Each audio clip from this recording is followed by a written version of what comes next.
여러분 안녕하십니까. 노동일입니다. 북한이 남북 공동연락사무소 건물을 폭파한 지 하루 만에 금강산과 개성공단에 군병력을 전개하고 접경지대 군사훈련을 재개하겠다고 선언했습니다. 문재인 대통령이 남북관계를 멈춰서는 안 된다며 손 내민 대화 제안도 8천만 결의 앞에서 했던 평화약속도 모두 저버렸는데요. 파국으로 치닫고 있는 남북관계, 과연 돌파구는 무엇인지 이 시간 깊이 있게 토론해 보겠습니다. 북남 공동연락사무소가 6월 16일 완전 파괴되었습니다.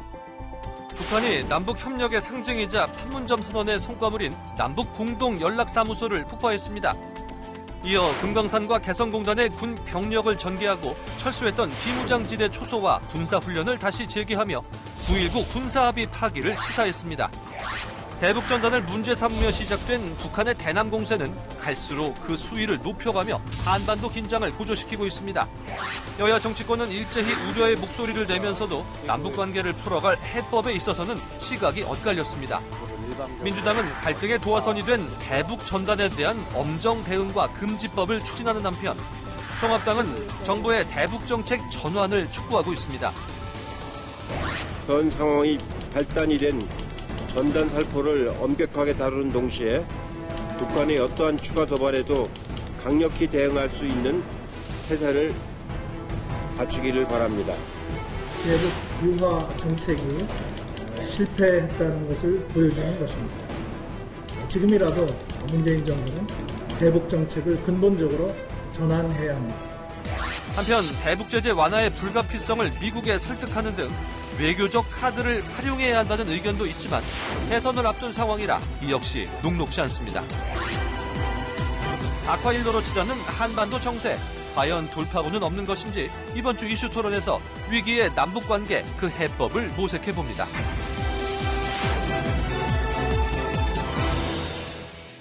오늘 토론을 위해 네 분 전문가 모셨습니다. 저 오른쪽에 북한대학원대학교 양무진 교수 함께 하십니다. 네, 반갑습니다. 네, 어서 오십시오. 국민대 정치대학원 박휘락 교수 함께 하십니다. 네, 안녕하십니까. 반갑습니다. 정욱식 평화네트워크 대표 나오셨습니다. 안녕하십니까. 네, 어서 오세요. 이인배 협력안보연구원장 자리하셨습니다. 네, 안녕하십니까. 네, 어서 오십시오. 자, 남북관계 현재 진단 좀 해봐야 될 것 같습니다. 지난 월요일이 6.15 20주년이었습니다. 그래서 뭔가 좀 성대한 잔치도 하고 이벤트를 가질 것 아닌가 기대했었는데 축하가 무색하게 지금 최악의 상황으로 가고 있는 것 같습니다. 악화일로를 치닫고 있는 남북관계. 현재 국면을 좀 진단해 주시면 좋겠습니다. 먼저 양 교수께서 간단하게. 엄중한 사항이다. 이렇게 생각이 들고요.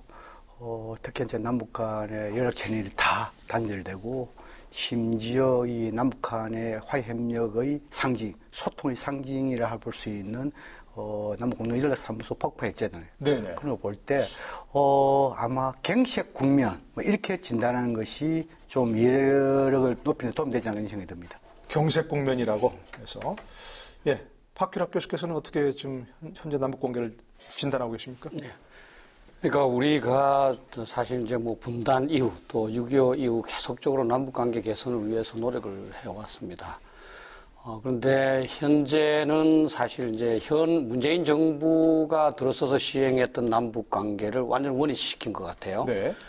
근데 사실 6월 16일 날 연락사무소를 이제 폭파시켰다는 점에서 6.15까지도 사실은 폭파시켰을까 그런 우려도 있습니다. 그 정도는 아닌 것 같고요. 네. 그래서 현재 문재인 정부가 시작하던 그 시점까지도 다시 이제 또 후퇴를 했다. 또는 지금까지 한 3년 내지 이제 4년 가까이 노력해왔던 그러한 해법이 이제 제대로 통하지 않는 게 드러났다. 그래서 다시 한번 이제 새롭게 이 근본적인 해결책을 마련해야 될 그런 엄중한 상황이다 이렇게 봅니다. 네, 경색 국면은 엄중한 상황이라고 했는데 정욱식 대표께서는 현 남북관계 상황 어떻게 진단하고 계신지요? 예, 안타깝게도 질적으로 굉장히 좀 나쁜 상황이다 이렇게 말씀을 드릴 수 있을 것 같습니다. 6.15 이전으로 회귀했다 아니면 지금 박규락 교수님께서 말씀하신 것처럼 문재인 정부 출범 이전으로 회귀했다 여러 가지 시점들에 대한 다양한 의견들이 있습니다만 일단 주목해야 될 것은 일종의 북한이 남한에 대해서 좀 근친징후 를 품고 있는 상황이라고 볼 수 있습니다. 네. 그것은 일시적인 현상이 아니라 작년부터 누적되어 왔던 그 문재인 정부에 대한 실망감, 또 배신감 이런 부분들이 증오심으로 지금 폭발하고 있는 국면이어서 분노를 넘어서 증오까지. 그렇습니다. 네. 예. 그래서 지금 질적으로 굉장히 좀 안 좋은 상황으로 가고 있다. 지금 상황에서는 또 특히 좀 이따 말씀드리겠습니다만 마땅히 지금 상황을 돌파할 수 있는 방법을 찾는 것도 대단히 쉽지 않다. 그래서 대단히 좀 우려스러운 상황입니다. 네. 이인배 원장께서도 좀 네, 진단을. 사실은 그 6월 16일 날 그 연락사무소 폭파가 갖는 게 너무나 충격적이어서 그날 기점으로 여러 가지 이야기를 하는 것 같은데요. 사실은 제가 볼 때는 2019년 정 대표님 말씀하신 것처럼 2019년 4월 전원회의 이후에 김정은 위원장이 오지랖 발언했을 때 부터 사실 시작된 그 남북 관계는 그때 이미 벌써 저는 단절되기 시작했다. 네. 이것이 그것이 계속 이어져서 표면적으로 이렇게 나타나고 있다라고 보기 때문에 뭐 이게 몇 달 상간에 벌어진 일이 아니라 지난해부터 미북 간의 협상이 깨지면서부터 지금까지 온 상황이 지금 이렇게 표면화되고 있다. 저는 그렇게 보고 있습니다. 네네. 결국 뭐 지금 다 말씀하셨습니다만 현 상황이 문제가 아니고 그동안 계속 쌓여온 어떤 문제가 표출된 것이다 이런 말씀인데 남북 공동연락사무소를 이렇게 또 그냥 무슨 폐쇄하거나 또 뭐 일반적인 철거도 아니고 폭파해버렸습니다. 그 이후에 바로 또 뭐 금강산 또 개성 군대 조준시키겠다. 뭐 접경 지역에서 군사훈련 재개하겠다. 이렇게 뭐 쉴 새 없이 지금 몰아치고 있습니다. 어떤 준비된 수순이라고 보시나요? 아니면 이런 어떤 북한의 의도 뭐라고 좀 봐야 되나요? 어떻게 박 교수님 먼저. 예, 저는 사실은 굉장히 좀 나름대로 심도 깊게 검토를 한 것 같아요. 그래서 남북관계, 북한에서? 예, 북한에서 남북관계를 어떻게 끌고 나가겠다 하는 그런 그 로드맵을 만들어 놓은 것 같습니다. 네. 그 하나의 예가 사실 우리는 그 대북 전단 살포에 대해서 굉장히 그 불쾌감을 가질 줄 알았는데 그걸 고치려고 그랬는데 그거 나오자마자 바로 일사천리로 들어갔거든요. 그건 나름대로 로드맵을 다 해놓은 거 아닌가. 그래서 근본적으로 북한의 생각은 아까 저도 항상 고민하고 있는 겁니다만 문재인 정부 이전으로 돌아가느냐. 사실은 이제 6.15 이전으로 돌아가느냐. 네. 6.15 이전이라는 것은 완전 대결 관계지 않습니까? 그죠? 그러면 이제 이 개성 또는 뭐 금강산 이쪽의 병력을 계속 그 주둔시켜서 이제 기습 공격까지도 네. 계획하는 상당히 북한으로서는 이제 이 로드맵이 정해져 있고 그래서 저도 이제 항상 그러면 우리는 하나하나의 증상에 대응할 것이 아니라 네. 북한이 어떤 그 나름대로 전략과 장기적인 플랜을 갖고 있느냐. 그 전체적인 그림을 보고 네. 우리도 그럼 이 북한의 최종 상태를 이제 뭐를 의도하느냐 이걸 안 다음에 여기에 맞추어서 우리도 나가야지 네. 증상별로 하다가는 굉장히 그 의도치 않게 더 상황이 악화될 수 있다. 그럼 박 이렇게 교수께서 보시는 그 북한의 전체적인 그림 뭐라고 판단하시나요? 완전 6.15 이전까지 돌아가자 이건 아니라 그런 말씀이신가요? 그래도? 저는 뭐 사실 이제 국민들께서 받아들이시기 어려운 뭐 생각일 수도 있습니다만 네. 저는 뭐 북한이 전 한반도 공산화 목표를 한 번도 포기한 적이 없고 네네. 제가 이제 연구한 바에 의하면 핵무기도 6.25 직후에 바로 만들어서 네. 이 적화 전략의 일환으로 만들었기 때문에 네네. 이제는 핵무기를 가진 상태에서 이제 북한이 이제 압력을 가해서 연방제로 통일을 시키거나 네. 만약에 그것이 여의치 않다면 뭐 무력 적화 통일도 불사하겠다는 네. 저는 그런 각오다. 특히 그런 어떤 큰 그림 하에서 큰 움직이는 그림 거예요, 하에서 움직이는 네. 거죠. 특히 많은 사람이 동의는 합니다만 네.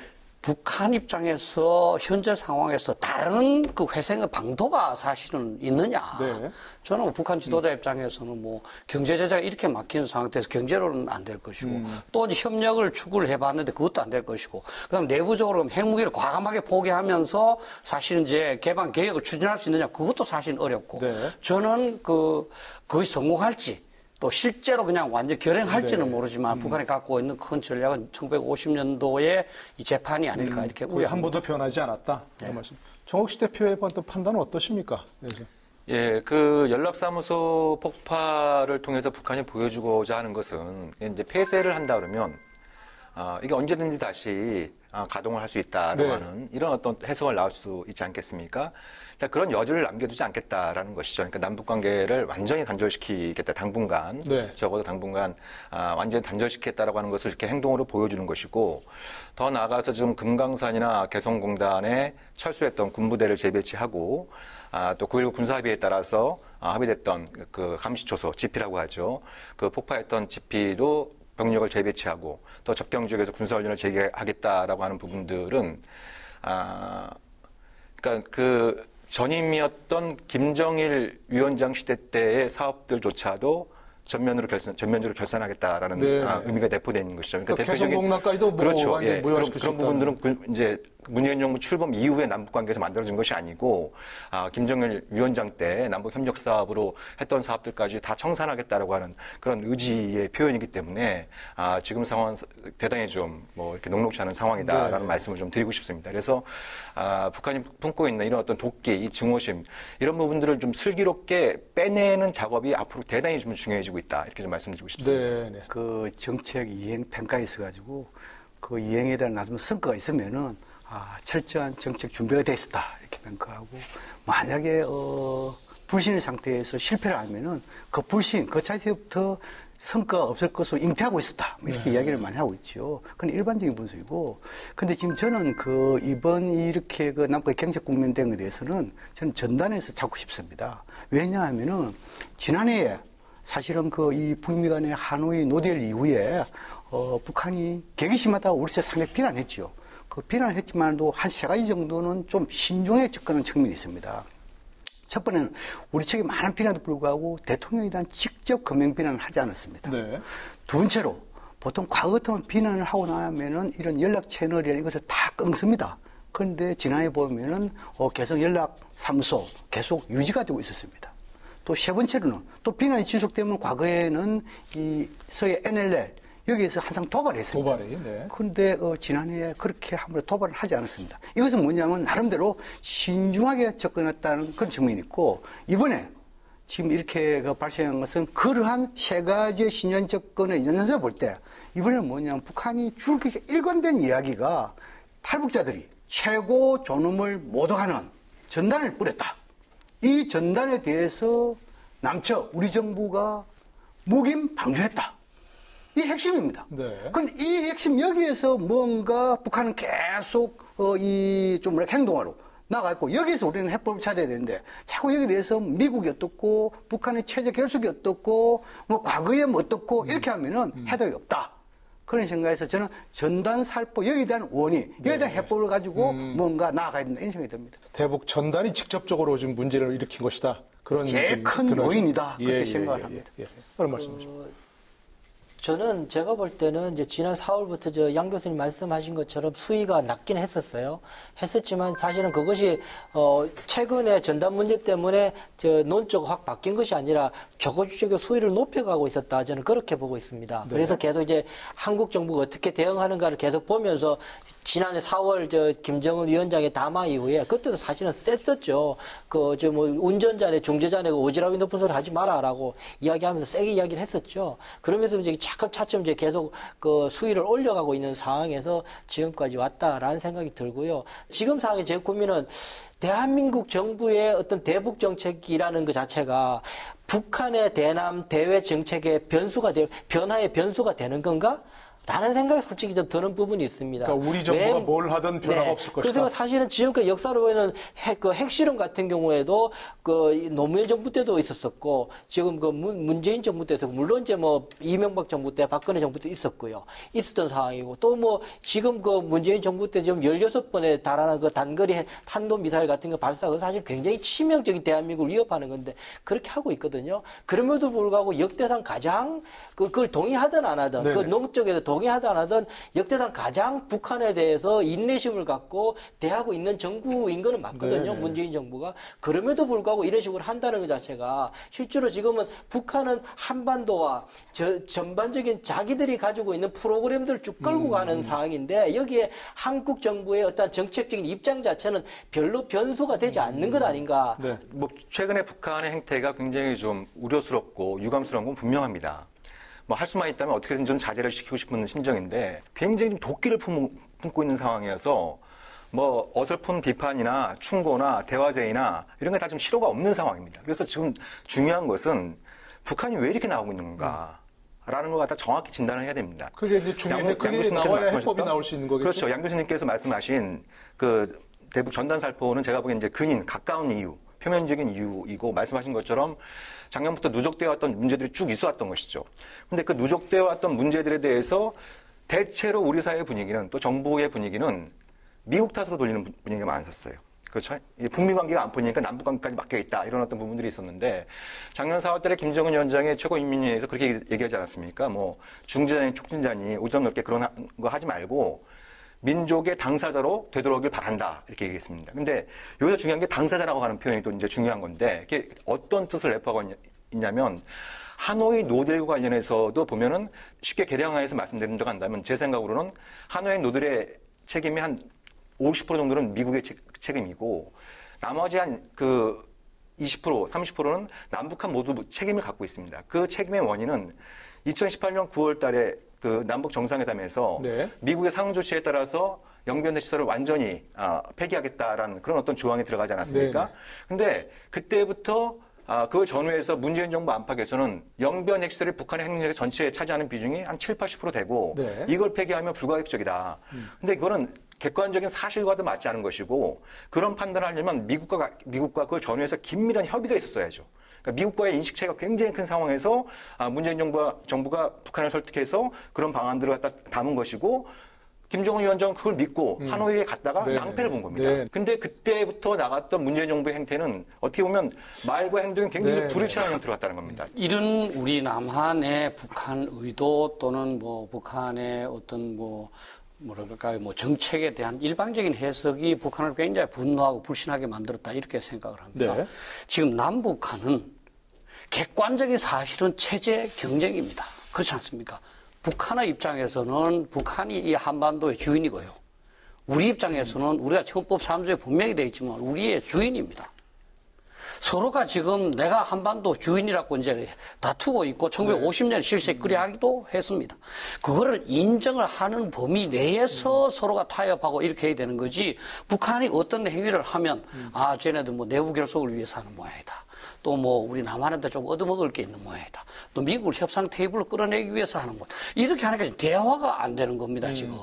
그래서 저는 우리도 마찬가지고 우리도 네. 평화통일이라고 말하고 있지만 어쨌든 언젠가는 북한적으로 수복해야 된다 이런 입장이고 근본적인 체제 경쟁이 구판 문제다. 체제 경쟁입니다. 남북 간에. 그렇죠. 체제 경쟁. 그거를 이해하면서 윈윈을 해나가야 된다. 네. 그럼 북한 체제도 살고 우리가 체제도 사는 방법을 해야지. 우리는 지금까지 계속 경우는 조금 지원해서 뭐 밥 좀 먹여주고 조금 이제 뭐 자금들 이건 아니라는 거죠. 남북 간의 체제 경쟁은 끝났지요. 왜냐면 지금 이제 남북 간의 경제 격차는 40대1 정도입니다. 뭐 이것을 북한하면 자극적인 뭐 이야기 될지 모르겠지만 체제 끝나셔나고 또 체제 경쟁 논리는 이것은 냉전 시대 때 논리죠. 남북 간의 모든 합의라는 것은 네. 결국 뭡니까? 상호 존중이다 말입니다. 상호 존중, 내정 불간섭 여기서 뭔가 문제를 팔아가는 거거든요. 그래서 저는 체제 경쟁 현재는 그 논리적으로 좀 설득 떨어진다고 보여요. 그다음 지금은 이제 모든 원인이 있어가지고 말 그래 따지면은. 분단에서부터 한국 전쟁 그 위에 다 끄잡내죠. 다 불신 아닙니까? 또 끄잡으면 미국 끄잡내죠. 중국 끄잡. 그럼 해법이 없습니다. 나오지 않는다. 이번에 분명히 북한에서 여러 가지 담화의 핵심 내용 보면은 북한은 뭡니까? 박일학 교수님 잘 아시잖습니까? 북한은 체제 존엄을 중시하는 특이한 국가 아닙니까? 체제 훼손, 존엄 모독은 결코 자시하자는 것이 과거 경험적에 다 나와 있습니다. 최고 지도자에 대한 어떤 모독 이런 그렇죠. 거. 그래서 이 김여정의 담화 지금까지 한 서너 날 살고 계속 그거 나왔습니다. 우리의 존엄을 건드리는 것은 결코 자시하겠다. 우리는 여기에서 원인을 찾고 여기에 대해서 해법을 찾아야 된다. 저는 그렇게 생각합니다. 김여정 제1부부장의 담화, 6월 16일 담화를 보게 되면 나오는 게 그 무자면 이렇게 나와요.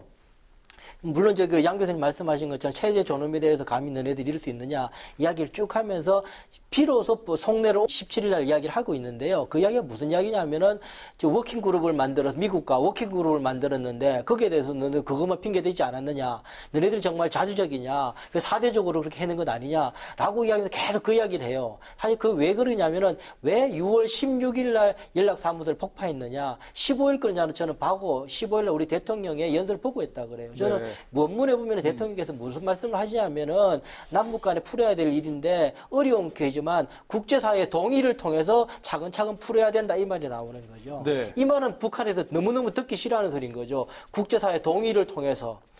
그런 소리 하니까 야, 이 사람들은 도무지 안 되는구나. 우리한테 특사도 보내고 했었는데 여전히 대통령 입에서 국제사회의 동의라는 말이 나오는구나. 그걸 이제 그 6월 17일 날 김여정 담화는 밝히고 있는 거죠. 사대주의에 젖어 있다. 나 이런 정권하고는 난 더 이상 뭐 기대하지 않겠다. 그 말을 하고 있는 거다. 저는 그렇게 그러니까 좀 보거든요. 중요한 포인트가 그런 겁니다. 그러니까 지금 양 교수님께서 대북 전단 살포가 북한이 말하는 최고 존엄을 모독하는 것이고 그거에 대한 어떤 반발이라고 하는 점을 강조하셨는데요.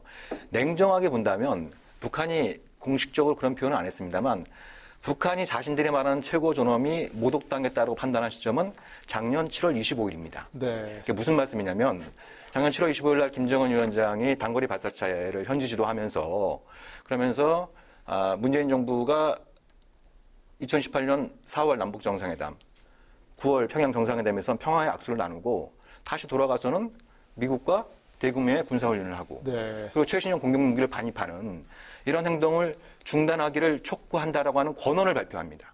예, 권언을 발표하는데 그 직후에 벌어진 일, 그러니까 그 바로 직전에는 또 6월 30일에 판문점에서 남북미 정상 간의 만남이 있었잖아요. 그 자리에서 트럼프 대통령이 김정은 위원장한테 군사훈련 안 하겠다고 약속을 했습니다. 네. 근데 그 권언이 나온 직후에 7월 25일 김정은의 그 권언이 나온 직후에 한미연합훈련을 8월 달에 실시하겠다고 발표를 했고 네. 국방부에선 앞으로 5년 동안 국방비를 무려 260조 원을 쓰겠다. 그 내년 국방비를 50조 원 넘게 책정을 했다. 이런 것들이 이제 발표가 됩니다. 그리고 나서 문재인 대통령이 그 8.15 경축사에서 남북한이 힘을 합쳐서 일본을 이겨보자 이런 취지로 연설을 하니까 그때 북한에서 나왔던 하루가 멀다고 나왔던 담화는 차마 방송으로 옮길 수 없는 예, 그런 극언들이 나오기 시작했던 네네. 것이죠. 문재인 그러니까 대통령 개인에 대한 어떤 그렇죠. 모독이 예, 있었죠. 그러니까 민간 단체들의 삐라 살포에 의한 최고 존엄도 그걸 모독하는 것도 북한으로는 받아들이기 힘든 거지만 제가 보기에 2018년 남북 정상회담에서 여러 가지 명장면들이 많이 있었습니다만 가장 주목해야 될 것 중에 하나는 북한군 수뇌부가 총출동해서 이제 문재인 대통령한테 거수격리하는 장면들이 나오지 않습니까? 네네. 우리로서는 상상할 수 없는 얘기입니다. 김정은 위원장이 서울에 왔는데 대한민국 군의 수뇌부가 총출동해서 김정은한테 이렇게 거수경기한다는 건 상상할 수 없는 것이죠. 그걸 그렇게 연출하면서 하고 싶었던 것 중에 하나가 바로 단계적 군칙인 겁니다. 그러니까 우리 이제 두 분도 잘 아시겠습니다만 역대 보면은 남측에서는 군사적 신뢰 구축 그리고 운용적 군비 통제를 중요시했다고 한다면 북한은 이제 군축을 중시했던 것이죠. 네, 그래서 네. 9.19 군사합의는 그 내용이 같이 들어갔는데 근데 북한이 보기에는 군사적 신뢰 구축과 운영적 군비 통제 관련해서는 여러 가지 해놓고, 그러니까 남측이 얘기했던 것들을 해놓고 단계적 군축으로 넘어가야 될 단계에서 문재인 정부가 역대급 군비 증강을 하는 네. 이런 것들에 대한 어떤 증오심들을 실망감들이 굉장히 누적되었던 과정들을 우리는 냉정하게 볼 필요가 있다는 네. 것이죠. 지금 이제 조금 이제 저는 좀 불편한데요, 듣기가. 지금 이제 두 분은 북한의 이제 입장을 계속 대변하시는데요. 지금 북한적 핵무기를 관점에서 개발을 보는 거라는 해서 거죠. 네. 우리 민족을 이 상황에 빠뜨린 거는 북한입니다. 그리고 네. 4월 27일 날 분명히 그 판문점 공동선언에는 완전한 비핵화로 돼서 한반도 핵 없는 이 한반도를 만들겠다고 되어 있습니다. 네. 그런데 핵무기 바꿔 없앴습니까? 핵무기 계속 증강하고 미사일 시험 발사했지 않습니까? 그럼 북한이 판문점 선언을 어긴 겁니다. 그런데 지금 우리가 북한을 뭐 기분 나쁘게 했다 그건 아니죠. 예를 들어서 큰 거는 자기를 칼을 딱 깎고 있고 네. 나머지 작은 우리가 말이 조금 이제 뭐 전단살포 이거 안 하겠다고 그 잘못 이행하지 않았느냐.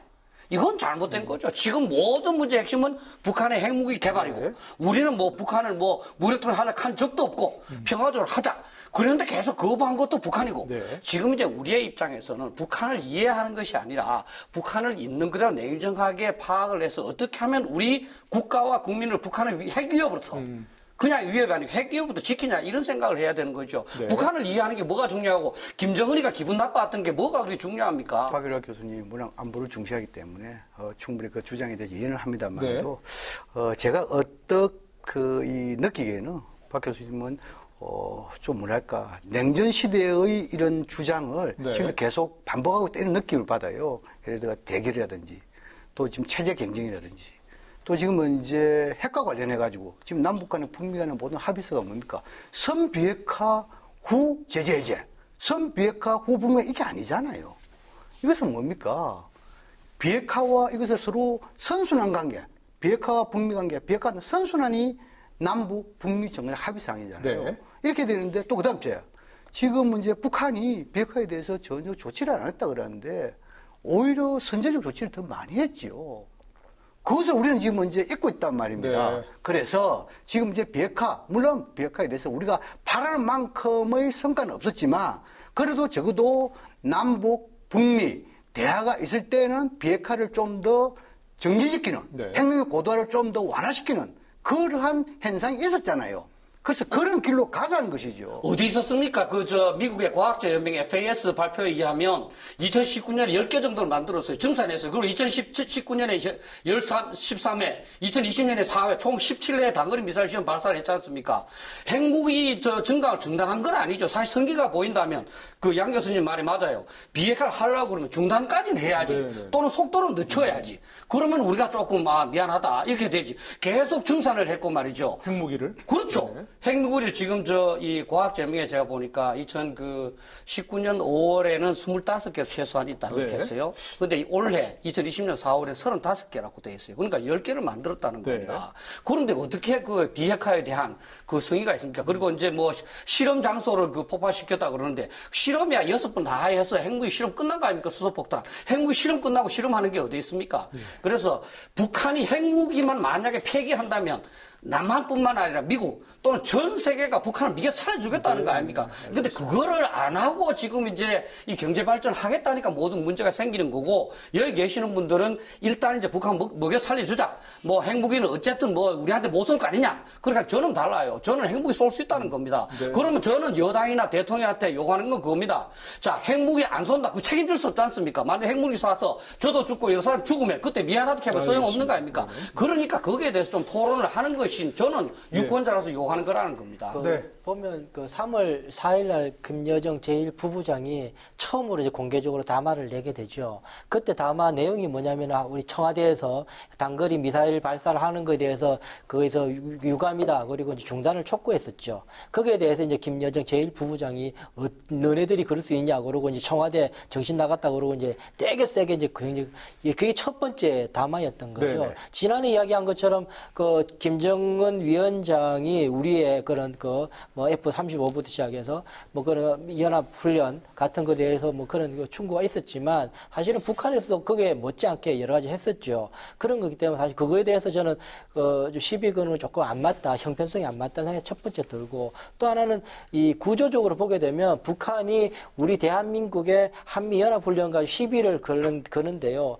사실은 북한이 훨씬 더 대한민국으로 하여금 미국과 동맹을 더 결착시키게 만드는 장본인은 나는 북한에게 있다라고 저는 생각을 해요. 네. 왜냐하면 북한이 계속 핵무력을 증강시키고 있고 단거리 탄도미사일과 한반도에서 무력 장악력을 계속 더 증강시키게 되면 어쩔 수 없이 대한민국은 단기간에 그것을 해소할 수 있거나 방어할 수 있는 방법은 한미 동맹밖에 없거든요. 그러면 조치다, 우리 정부의 결국 말씀은. 그렇게 되면 한국과 미국 간의 안보 결착력은 점점 더 굳어질 수밖에 없게 되는 거죠. 네. 그렇게 구조를 짜면서 북한은 자꾸 한미 간에 연합훈련을 하지 말라고 이야기하는 건 사실은 구조하고 실질적인 행동하고 다르게 만드는 부분이 있다. 저는 그렇게 생각이 드는 거죠. 말씀해 주신 이해를 하시는 측면이 있는데요. 그러니까 제 말씀의 요지는 그러면 약속을 하지 말았어야 된다는 겁니다. 합의를 하지 말았어야 된다는 누가? 겁니다. 저 남북 정상간. 예를 들면 트럼프 대통령이 2018년 6월 첫 정상회담 때도 그렇고 네. 작년 6월 30일 날 판문점에서 만났을 때도 그렇고 김정은 위원한테 약속하지 않았습니까? 한미 연합훈련 하지 않겠다. 그런 특히 약속한 게 아니죠. 아니, 약속한 겁니다. 일방적으로 안 한다 그랬죠. 아니죠. 그건 다 트럼프 행정부도 인정한 인정한 바이고, 예. 인정한 바이고, 그건 팩트입니다, 팩트. 네. 팩트를 갖고 뭐라고 하지 마시고요. 합의서가 어딨어요? 합의서가 있어야지 팩트지. 만나서 구두로 약속을 했다는 건 미국 행정부도 인정을 한 거라니까요. 그러니까 이제 그렇게 약속을 했다면 그 약속을 지키려고 노력을 했어야 되는 것이죠. 근데 6월 30일 날 그렇게 약속해놓고 바로 직후에 군사훈련 하겠다고 발표를 해버리고, 그 과정에서 문재인 정부, 특히 국방부에서는 전시작전권 전환을 위해선 예정대로 군사훈련을 해야 된다. 이런 입장을 또 미국한테 강하게 얘기해서 네. 이런 부분들이 이제 반영이 됐던 겁니다. 근데 이걸 아셔야 될 게 뭐냐면 우리가 미사일 시험 발사 훨씬 더 많이 합니다. 그걸 우리 정부가 국민들한테 안 알려서 그렇지 훨씬 더 많이 하고, 북한의 위협에 맞서서 적절한 수준의 그 군사력 증강이 필요한 것이죠. 네. 그렇지 않습니까? 근데 문재인 정부 출범할 때에 당시에 우리나라 군사력이 세계 한 12위 정도로 평가됐습니다. 근데 역대급 군비 증강을 하면서 올해는 세계 6위로 평가받고 있는 이런 어떤 상황에 있습니다. 북한은 네. 25위 정도로 평가가 알겠습니다. 되고 있고, 예. 이제 이런 어떤 일련의 과정들이 북한으로서는 그렇게 환대를 하면서 군 수뇌부를 출동시켜서 문재인 대통령한테 거수용력까지 하게 만들면서 네네, 알겠습니다. 합의했던 단계적 군칙이라고 하는 부분이 이렇게 산산이 무너지는 네. 이런 어떤 부분들이 계속 누적된 불만들이 아주 중요한 원인이 되고 있다는 것이죠. 간단하게 반론 우리가 드리겠습니다. 지금 네. 여기서 뭐 토론하는 것은 네. 자, 지금 이제 북한이 이제 그래도 뭐 불리하지 않든 이제 판문점 선언 군사 합의 이렇게 해서 우리는 지켜가면서 네. 이제 남북 간에 어쨌든 간에 이게 평화와 그다음 또 이제 뭐 저 장기적으로는 이제 평화공존 통일까지 도모하겠다는 그런 뜻 아니겠습니까? 그죠? 그러면 거기에 이제 북한이 어쨌든 간에 도발적인 그런 행동을 해서 지금 어려워진 거 아니겠습니까? 네. 그죠? 그러면 그 중에 하나가 그럼 북한의 입장도 좀 이해하자. 뭐 그런 것도 돼요. 그러나 제가 봐서는 주는 우리가 어떻게 앞으로 해야 되느냐.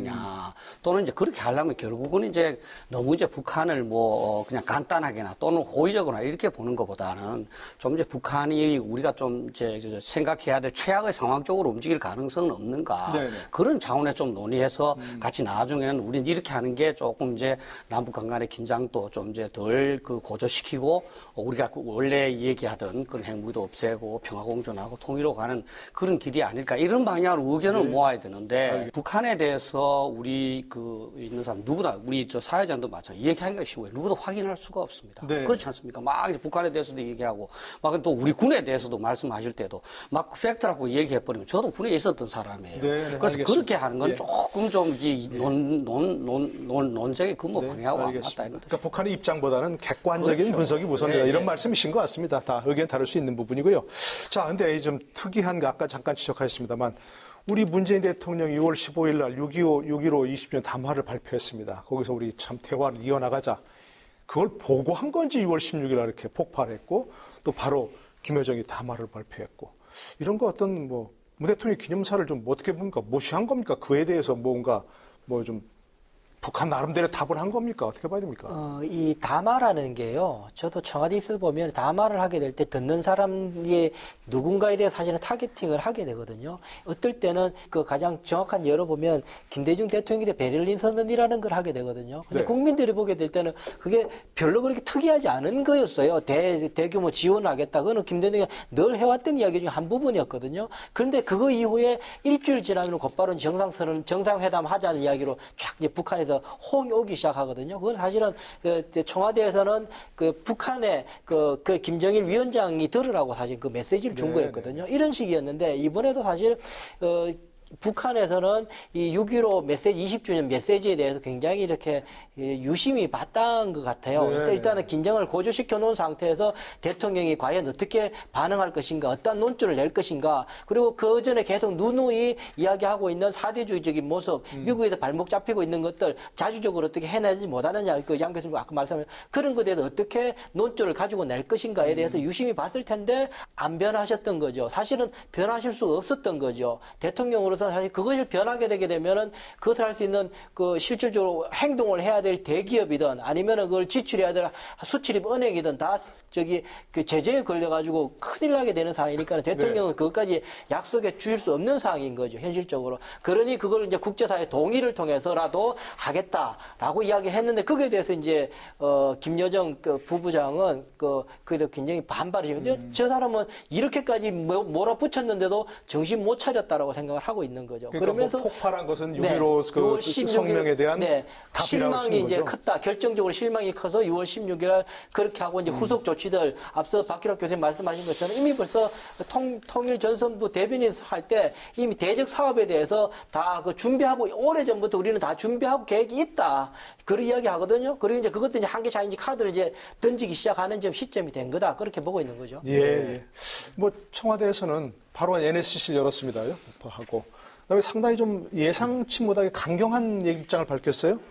강력히 대응하겠다. 뭐 비상식적 행동에 통일부도 이렇게 얘기했고 앞으로 상황을 더 악화시키면 우리도 뭐 더 강경 대응하겠다는 건데 그런 어떤 대응 어떻게 평가하시는지 보시죠. 우리 이인배 원장도 잘 아시다시피, 우리 보통 의사들은, 환자와 같이 대화할 때 진단과 처방, 이렇게 2단계를 많이 하지요. 그리고 진단을 잘해야 되는 거죠. 그렇죠. 네. 또 이제 우리 정치하게 할 때는 그게 중간에 하나가 있지요. 예측이지요. 그죠? 진단, 예측, 처방. 이란다. 이제 지금 이제 진단이 있어가지고 저는 좀 상당히 좀 좁혀가지고 네. 좀 하자. 그렇게 이 전단역에 대해서 해본 말씀을 좀 더 문제 악화를 좀 막을 수 있다. 이런 거고, 네. 이제 이 세 분의 선생님들은 근본적인 불신부터 시작해 크게 봤지요. 이것이 틀렸다 맞다는 아닙니다. 단지 이 예측과 문제 해법에 있어가지고 좀 차이 났다는 생각이 들고, 이 문재인 대통령께서 이 이제 수보회에서 대북 이제 이런 메시지 이런 부분하고 그다음 저 폭파하고 얼마나 연계성이 있느냐. 저는 시간상으로 연계성이 있는지 모르겠지만 이 북한도 여기에 폭파 해체하기 위해서는 좀 치밀하게 안정성 하지 않겠습니까? 네. 이거 봤을 때 이것도 준비 시간이 필요하다고요. 그렇기 때문에 저는 크게 연관은 없다. 저는 그렇게 생각하고, 그다음 지금 이제 이 남북 간에 지금까지 담화, 성명, 발표 많이 했지 않습니까? 여기에 대해서 공통점과 차이점이 있습니다. 예를 들어가지고 북한이나 우리 측이나 지금 이제 이 연락사무소 폭파 해체 이후에 우리도 뭐냐면 책임을 북한에 묻겠다. 네. 아주 비상식적이다. 그리고 앞으로 하면은 강력하게 대응하겠다. 이렇게 하고, 북한은 또 이제 그에 대한 비슷한 지금 또 이야기하고 있지 않습니까? 네. 이런 부분에서 서로 강경 대응 모드로 가는 것은 공통점입니다.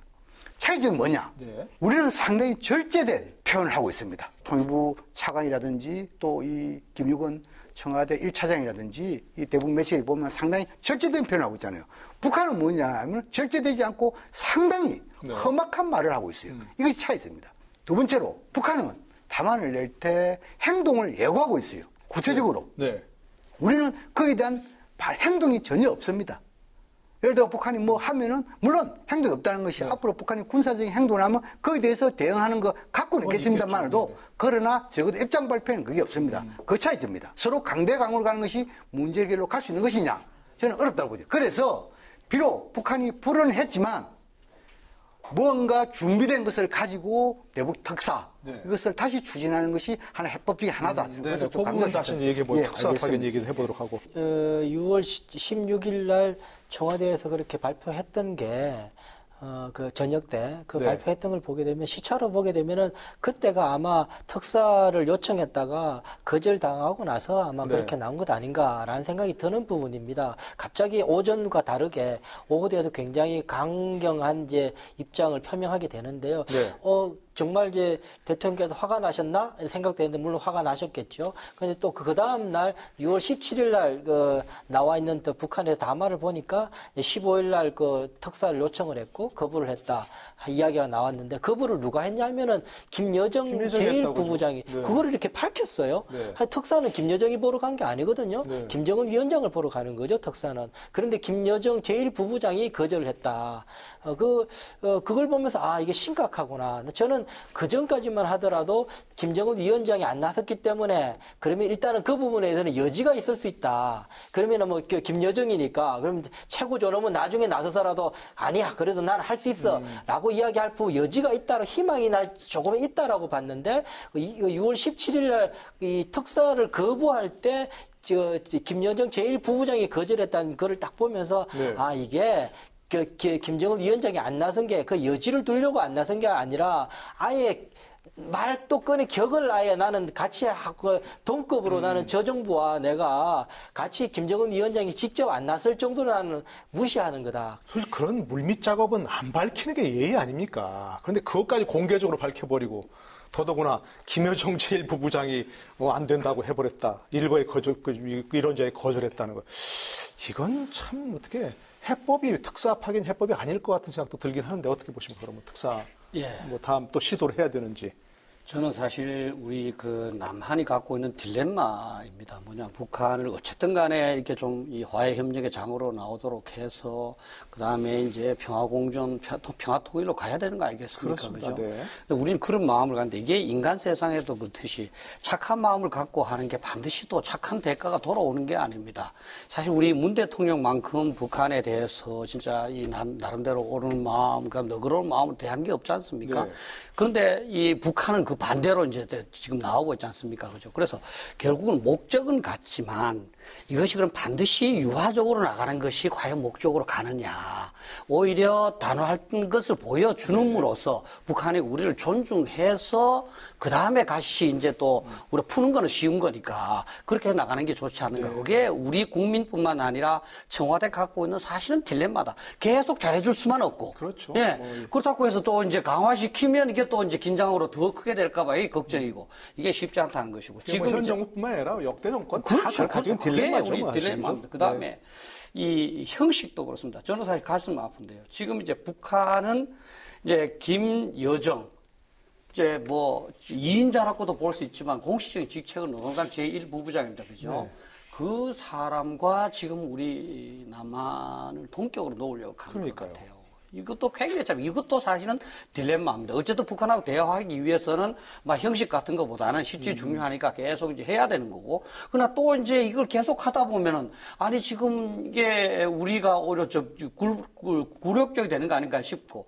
그래서 저는 굉장히 그 좀 이 딜레마가 있는 것 같아요. 그런데 중요한 거는 역대까지 쭉 나타난 건 결국은 강온이 같이 가야 된다. 한쪽만 가서는 안 된다. 그래서 이 정도로 이 옥류관 주방장까지 나서고 진짜 험한 말을 쓰는데 여기서 계속적으로 진짜 그 유화적인 태세만 갖는다는 것은 저는 곤란하다 이렇게. 뭐 청와대에서도 강력한 메시지를 보낸 것도 사실 뭐 그런 일환이라고 봅니다. 네.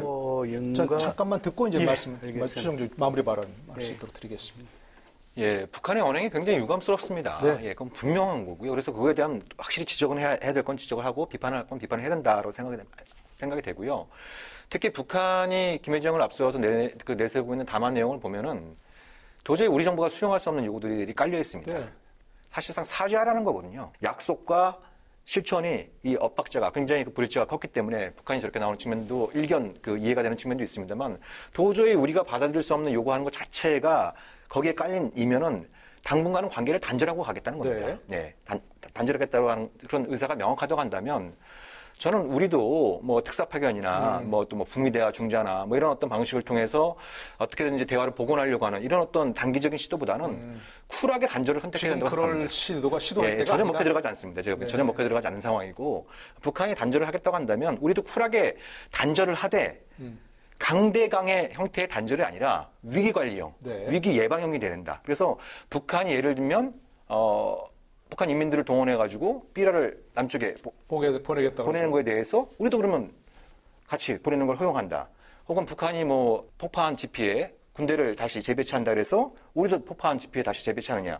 이런 식의 어떤 방식보다는 우리한테 물리적인 피해를 가하지 않는 한 굉장히 좀 절제된 어떤, 그러니까 북한에 대한 강력한 대북 억제 의지와 능력은 확실히 보여주되, 눈에는 눈, 이에는 이, 이런 어떤 방식의, 이런 식의 어떤 강대강 대결은 피해야 된다는 생각이 들고요. 더불어서 이렇게까지 온 상황에는 외교안보 라인의 책임도 분명히 있기 때문에 저는 인적 쇄신도 필요하다고 보여집니다. 그걸 통해서 훗날을 좀 잘 준비하는 그런 시간으로 보내야 된다고 생각합니다. 특사 울적제에 대해서 북한이 깐 것은 상당히 외교적 갤러지요. 또 이렇게 잘하는 것이 트럼프 대통령입니다. 트럼프 대통령도 외교적 갤러 잘하고 있죠. 두 번째, 그러니까 좋은 의미로 잘한다는 게 아니고 그런 전술을 잘 쓴다는 것이죠. 그다음 이제 우리 측이 특사 파견에 대해서 북한의 국무위원장 앞으로 보냈잖아요. 그런데 이제 여기에 대해서 부룩하면 국무위원회에서 나와야 되는데 왜 김여정이냐? 여기에 대해서 이것도 계획이 안 맞았는데 그렇게 나온 배경. 또 의도 이런 방금 우리 이인배 원장님께서 말씀하신 대로 혹시나 김정은 위원장이 마지막 보루로서 문제 해결 정점에 나설 수 있는 그런 여지가 하나 있고 또 하나는 문제가 뭐냐면 전단 살포와 관련된 시작부터 끝은 김여정이가 시작했으니까 김여정이가 마무리해라. 그런 차원에서 김여정 제1부부장 냈을 수 있다 이렇게 보여지고 그다음 이제 특사 관련해가지고 우리가 좀 의미가 있습니다. 비록 특사 과정에 대해서 드러났고 여기에 대해서 북한이 불이했지만 여기서 중요한 의미를 우리 찾아야 됩니다. 뭐냐면은 진짜 우리 문재인 대통령께서 대화를 통해서 문제 해결을 해야겠다는 일관성을 보여준 겁니다. 첫째. 두 번째. 지금 이제 남북 간의 모든 연락 채널이 다 끊겼다고 알고 있는데 이 비공식 이런 채널이 있다는 것이 드러났잖아요. 그 다음에 뭐냐면 그런 제안을 주고받을 수 있는 아이는 그렇죠. 채널이 있다. 그 다음에 뭐냐면 북한이 만약 이것이 좀 굉장히 기분이 상하려 하면은 우리의 특사 이런 제안에 대한 통지문 자체를 수령 안 하면 됩니다. 그걸 수령했단 말입니다. 그리고 또 답변을 보냈다고요. 이것은 뭐냐면 우리가 비록 불허했지만도 이러한 부분의 과정에 대해서 우리가 좀 살펴보겠다는 생각이 들고 마지막으로 이제 그런 시도는 해봐야 된다. 그렇죠. 계속. 마지막으로 지금은 이제 전단설포 특사 연관돼 가지고 해법을 제시한다면 저는 국회 개원이 됐잖아요. 국회에서 여야 합의하든 어쨌든 간에 전단살포 방지에 대한 계량이 필요하다고 생각합니다. 이거 다 뭐 여러 차례 말씀하셨지만 누구나 다 얘기하지만 결국 또 미국이 키를 쥐고 있다고 하는 거 아니겠습니까? 근데 지금 미국이 대선 국면이고 또 이게 뭐 미국을 우리가 설득해야 된다는 말도 있지만 이것도 쉽지 않은 일입니다. 대미 특사를 파견한다고 할 수도 없고 참 미국과의 관계, 북한 관계를 어떻게 해결할 수 있도록 어떤 좀 해법이 필요한가요? 이거 움직일 수 있는 여지가 있습니까? 아니, 그러니까는 이번에 이 일련의 담화를 쭉 보게 되면 6월 11일과 6월 12일은 이제 외무성 담화가 나오는데요. 권정근 이제 미국 국장이 6월 11일 날 발표하고 6월 12일은 이성건 그 통정부에 있던 미국 모르는 사람이 이제 외무상이 돼가지고 그 하나 발표를 하게 되는데요. 그렇게 하면서 내용이 뭐냐면은 그 권정근이 정확한 이야기를 해요. 미국 너네들은 끼어들지 마라. 민족 내부의 문제에 대해서 너네들이 뭐 한국하고 뭐 조율해서 뭘 하고 했다는 이야기, 그거는 말도 안 되는 거다. 그 끄트머리 무슨 말이냐면은 험한 꼴 보기 싫으면은 한국 문제, 한반도 민족 내부의 문제 너희들 끼어들지 마라. 딱 잘라요.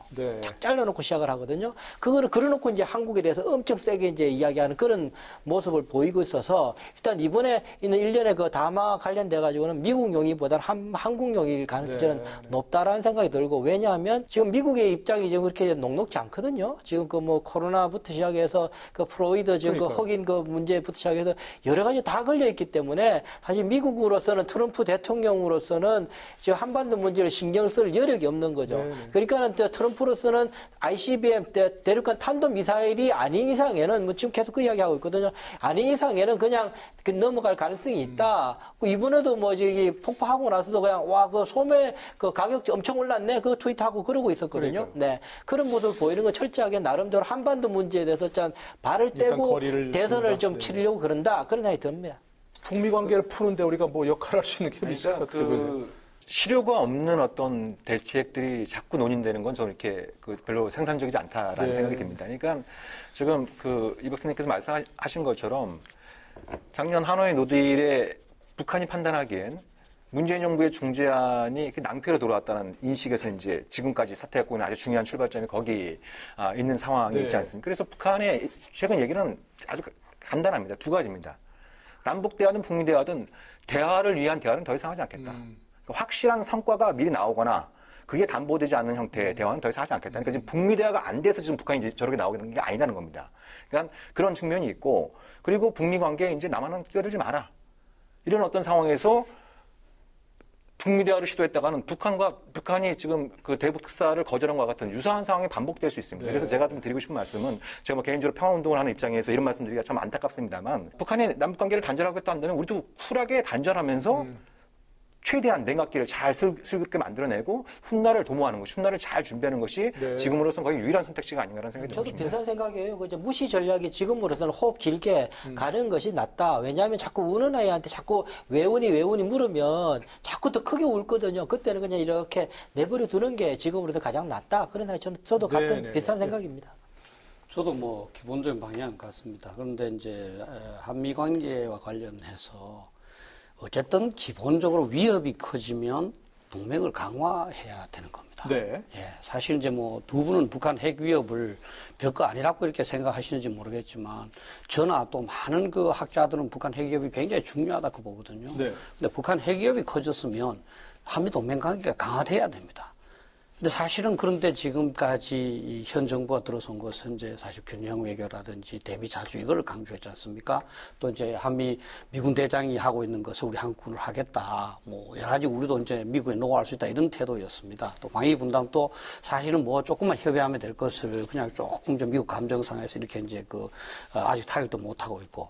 자, 그럼 기본적으로 봤을 때 왜 그러면 한번 보면 북한이 우리를 이렇게 좀 한꺼번에 얕보고 막 이렇게 쓸 수 있는 것은 결국 어떻게 보면 한미 관계가 약화됐기 때문 아닌가. 왜냐하면 이게 한국 혼자 떨어져 있으니까 핵무기도 없으면서 미국 없으면 아무것도 아닌 북한 입장에서는 그 한국이 이거 별거 아니다.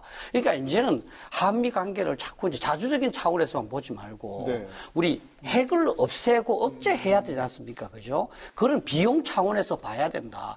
북한이 핵을 안 만들었으면 우리가 뭐 자주적으로 이제 할 수 있지만 북한 핵이 있는 상태에서 어쩔 수 없이 비용이 자주를 조금 그 약화시키더라도 한미 당면 관계를 강화해야 되고 특히 이제 트럼프 대통령이 이제 뭐 나름대로 뻔하지 않습니까? 상당히 감정적이지 않습니까? 그죠? 그런 거를 상당히 좀 이제 대화를 통해서 신뢰를 좀 해줘야 된다. 그러니까 좀 한미 관계가 더욱 중요하다 이렇게. 한미 동맹을 오히려 강화하는 게 그렇죠. 북미 관계를 푸는 열쇠가 될 수도 있다 그렇습니다. 이런 말씀이시죠. 예. 박 교수님께서 뭐 우리 정 대표님과 저나 뭐 이 핵에 대해서 좀 등한시한다 뭐 이렇게 말씀하는 것 같는데 등한시하지 않습니다. 그럴 리가 있겠습니까? 예, 네. 북한의 핵 비핵화 상당히 중요하다. 단지 방법론에 있어가지고 비핵 평화 방법론에 있어 좀 차이 있어 보이다. 지금 이렇게 좀 말씀드리고 싶고. 네.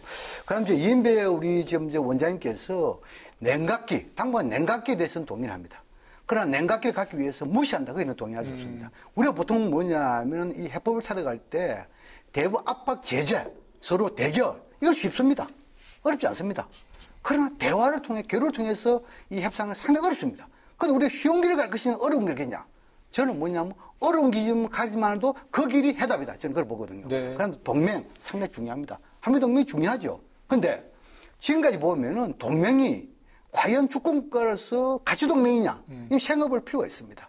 다시 말해가지고 한반도 문제에 대해서는 좀 뭘까?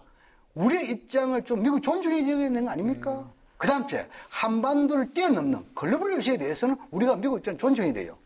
그러나 한반도 문제도 글로벌 이슈도 모두가 우리가 미국 입장을 따라야 된다. 이것은 동맹국가가 아니죠. 여기서 뭡니까? 종속국가죠. 그래서 지금까지 2018년도 이후를 보면은 미국이 뭐 했습니까? 항상 보면 선비핵화 후 대북제재, 선비핵화 후 북미관계였어요. 선후 관계라니까 북한은 뭡니까? 항상 이 강도적인 논리를 했잖아요. 우리가 지금 이제 선후적인 관계 해가지고 해결할 수 있겠습니까? 이건 뭐 이 참 남북 관계 얘기는 더 하면 할수록 참 해법이 더 어려워져 보이는데 그래서 전문가들 나오시니까 마무리 반을 좀 들어야 되는데 이 위기를 돌파할 수 있는 해법은 뭔지 이것을 어떻게 좀 정책 제안이라든지 이런 쪽 말씀하시면서 좀 마무리 반으로 함께 좀 들었으면 좋겠습니다. 이인배 원장부터 좀 부탁드릴까요? 6월 16일 날 청와대에서 입장을 발표했습니다. 엄중하게 보고 있고 나중에 앞으로의 그 심각한 그 사태에 대해서는 북한이 책임이 있다라고 엄중하게 이야기했습니다. 잘했다고 생각을 합니다. 이제 더 이상 이야기 안 해도 된다고 저는 생각을 합니다. 그래서 저는 이제 거기다 더 북한에 대해서 압박을 하거나 뭐 이렇게 거슬릴 것도 아니고요. 그냥 조용히 그 정도까지 해서 대통령 청와대에서 거기도 입장을 밝혔으면은 나는 북한에서는 그거에 알아들으면 된다. 그러고 나면 우리는 조용히 우리의 실력을 키우는 건 중요하다. 밖으로 이야기하라는 게 아니라 그냥 조용히 군 대비 태세와 우리의 능력과 그런 것들을 차근차근 그냥 북한에 대해서 코멘트하지 말고 차근차근 준비해서 대한민국의 국민과 재산을 지키는데 철저하게 준비해 놓고 뭐 그냥 시간을 조금 가지고 가는 게 좋겠다라는 게 제 생각입니다. 예. 뭐 앞으로 이제 대처 방안 관련해서 중요한 부분은 좀 북한이 그 도끼를 잔뜩 품고 있기 때문에 어떤 눈에는 눈, 이에는 이 이런 식의 어떤 맞대응은 가급적 슬기롭게 피하는 게 중요하다라는 생각이 들고요. 그래서 그 북한이 품은 도끼를 아주 서서히 슬기롭게 빼내는 작업들이 중요하다라는 생각이 듭니다. 그래서 양 교수님께서 강조하셨던 또 정부나 여당에서 얘기했던 대북 전단의 실효적인 규제 이건 반드시 필요하다라고 생각이 되고요. 더 나아가서 지금 그 앞으로 남북 관계의 또 중요한 어떤 변수 중에 하나가 하반기 한미 연합훈련을 실시하느냐 여부는 굉장히 좀 중요할 텐데 지금 코로나 사태가 굉장히 심각해지고 있지 않습니까? 잠시 좀 이렇게 수고 들어왔다 다시 지금 대유행하고 있는 어떤 상황들도 있기 때문에 연합훈련 중단을 선제적으로 좀 발표하는 이런 또 과감한 조치도 필요하지 않나 이런 생각이 듭니다. 네. 우리 박규락 교수께서도 좀 차분하게 어떤 해법을 모색해야 할지. 지금은 뭐 전반적으로 한번 이제 숙고에 들어갈 필요가 있다. 정부 또 우리 국민들 전부 다가 자 지금 남북 관계 현 실태가 뭐고 우리가 그동안 뭐가 잘못됐고 뭐가 근본적으로 문제인지 이 부분에 대해서 진짜 성급하게 결론을 내릴 것이 아니라 많은 사람들의 의견도 듣고 논의를 하고 해서 진짜 한번 냉정하게 이제 실태를 한번 파악해볼. 특히 이제 저는 뭐 정부가 그래야 된다고 보고 네. 두 번째는 좀 우리 정 대표도 얘기했습니다만 인적 쇄신도 좀 필요한 것 같아요. 네. 왜냐하면 이때까지 쭉 이제 뭐 정유 실장 중심으로 쭉 하는데 사실은 자기가 해오던 것을 어떤 새롭게 보는 거는 사람이 참 이 성인이 아니면 참 어려운 부분입니다. 그래서 다른 좀 이제 새 사람이 들어가서 이제 기존 정책을 좀 더 객관적인 차원에서 보는 인적 쇄신이 있어야 될 것 같고 국외 정치가 또 국내 정치와 연관돼 있지 않습니까? 그죠? 사실 이제 북한이 저렇게 이제 뭐 그 도발하고 하는데도 우리 내부에 사실 조금 이제 분열되는 부분이 있으면 더욱더 야보이지고 그렇지 않습니까? 그래서 저는 대통령하고 여당이 이제 좀 협치 차원에서 조금 이제 포용을 해서 우리 전체가 좀 단결된 가운데 북한에 대응하는 그런 모습을 보여야 되고 그를 위해서 좀 노력을 해야 되지 않나 이렇게 생각합니다. 알겠습니다. 네, 뭐 재원과 함께 마무리 발언 양문진 교수께서도. 이 6.15 20주년 계기 대통령께서의 메시지, 거기에 뭐 해법이 있다. 우리 자세 방향이 있다고 생각합니다. 첫 번째는 대화를 통한 문제 해결, 두 번째는 국회에서 초당적 협력, 세 번째는 국민들의 지지 협조 아니겠습니까? 네. 여기에 대해서 상당히 해답이 있다고 생각하고 또 이것이 국회 방송이기 때문에 국회의 역할을 한 번 더 좀 강조하고 싶습니다. 왜냐하면 지금은 이제 전단살포 방지 이것은 국회에서 입법을 해야 되겠죠. 이 입법되기 전에 뭔가 개량을 채택하고 또 국회 대표가 혹시 특사단을 꾸리면은 특사단에 국회 대표가 하면 이 정도 자문위원으로 가가지고 하면은 북한에 설득하는 데 도움이 될 것이다. 이걸 좀 강조하고 싶습니다. 네, 하여튼 뭐 여러 가지 이런 정책 제안을 참고해서 현재 위기를 협력 관계로 전환할 수 있는 기회가 되었으면 좋겠다는 생각이 듭니다. 네, 오늘 함께 하신 네 분 감사드리고요. 수고 많으셨습니다. 고맙습니다. 고맙습니다. 북한의 도발 위협에 끌려가서도 안 되지만 또 평화정책 노력을 게을리하거나 멈춰서도 안 될 것입니다. 부디 정부는 커지는 한반도 위기 관리에 만전을 기하고 또 그리고 모쪼록 북한은 돌아올 수 없는 강을 건너지 않기만을 바랍니다. 이슈 토론, 저는 다음 주에 뵙겠습니다. 여러분 고맙습니다.